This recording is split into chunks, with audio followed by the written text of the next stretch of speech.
Good morning, I'm Trish Pahanik, and this is Synopsis, your first early morning briefing. Heading into the weekend, it's Friday, January 30th, 2009. Here are today's top stories. Super Bowl 43 preview. NBC presents a full day of events this Sunday surrounding the big game match between the Pittsburgh Steelers and the Arizona Cardinals at the Raymond James Stadium in Tampa, Florida. At 9 a.m., NBC's Today will open the network's coverage with a special 2-hour program with Meredith Vieira, Al Roker, and Ann Curry, giving viewers a behind-the-scenes look at the Super Bowl Sunday preparations. At noon, Bob Costas will lead the pregame coverage with Road to the Super Bowl. Costas will be joined by hosts Chris Collinsworth, Keith Olbermann, and Dan Patrick, analysts Jerome Bettis and Tiki Barber, and reporter Peter King, among other sports contributors and Super Bowl winning coaches. Some of the highlights during the afternoon pregame show include NBC News' Matt Lauer's live interview with President Barack Obama from the White House, Bob Costas' interview with halftime performer Bruce Springsteen, profiles of players from both teams, Al Roker hosting the Super Suite with pregame celebrity appearances and segments by Tina Fey, Will Ferrell, Jay Leno, Conan O'Brien, Jimmy Fallon, among others, plus other live musical performances from rock stars Journey and John Legend, as well as Faith Hill and Jennifer Hudson will sing the national anthem. Super Bowl 2009 game kickoff is scheduled at 6:28 p.m. Eastern Time. Last year's Super Bowl between the Giants and the Patriots was viewed by an average of 97.5 million Americans, making it the most-watched Super Bowl event ever and the most-watched television broadcast in 2008. Even more, tune into the halftime show as more than 148 million viewers in the U.S. watched last year. This year's entertainment will be provided by Bruce Springsteen and the E Street Band. According to NBC, the Super Bowl and the halftime show will be broadcast globally to more than 230 countries and territories. Meanwhile, over at Disney ABC Television Group, they've announced yesterday morning it will lay off approximately 200 employees across all divisions. Another 200 open positions previously put on hold will also be eliminated.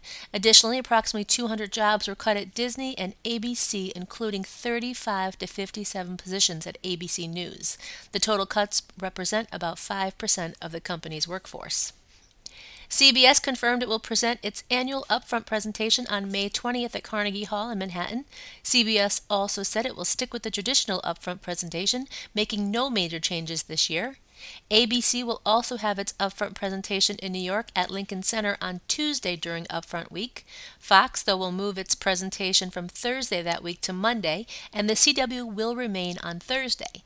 NBC will continue being the early bird network, unveiling some of its 2009-2010 season programming plans to ad buyers and clients at its Universal Studios in Orlando as part of Superfront during Super Bowl weekend.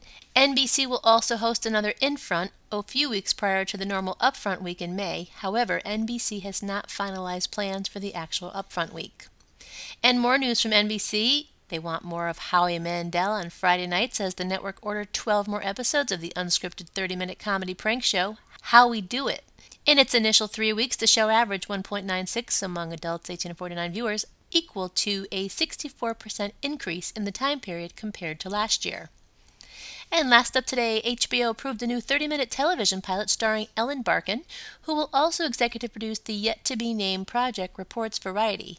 Shauna Cross will write the script about a high-profile woman in her early 50s who divorces, enters the singles market again, and develops a close yet platonic relationship with the 24-year-old son of her ex-husband. Wow.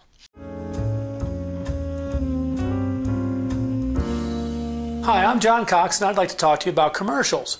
The Super Bowl is coming up this Sunday, and it's estimated that almost 1/3 of the total audience will be watching simply for the commercials. I generally don't like commercials. There are just too many of them and they're too dull. In an hour show, there's an average of 17 minutes of commercials. Used to be 8. The best way to avoid commercials is with a DVR. It's the best gadget invented since the iPod.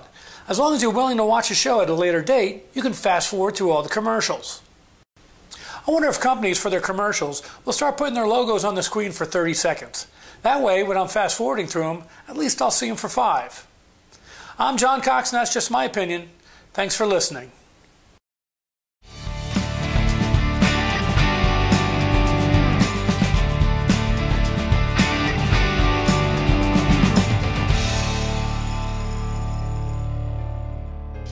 Well, that's it. Be sure to check your email for the full printed version of today's synopsis with new executive moves, more on ratings, some new classified ads, and a few of the stories that did not make it into this podcast, and check out tonight's primetime broadcast lineup. This is a Synopsis Media production in association with 311 West. For Cynthia Turner, who wrote and compiled Synopsis in Connecticut, I'm Trish Pahanik. I'm gonna have a good day. Even if I make it myself, I'm gonna have a good day. I don't need no one else. I'm gonna have a good day. Nothing wrong I could do. I'm gonna have a good day. Hope you have a good day too.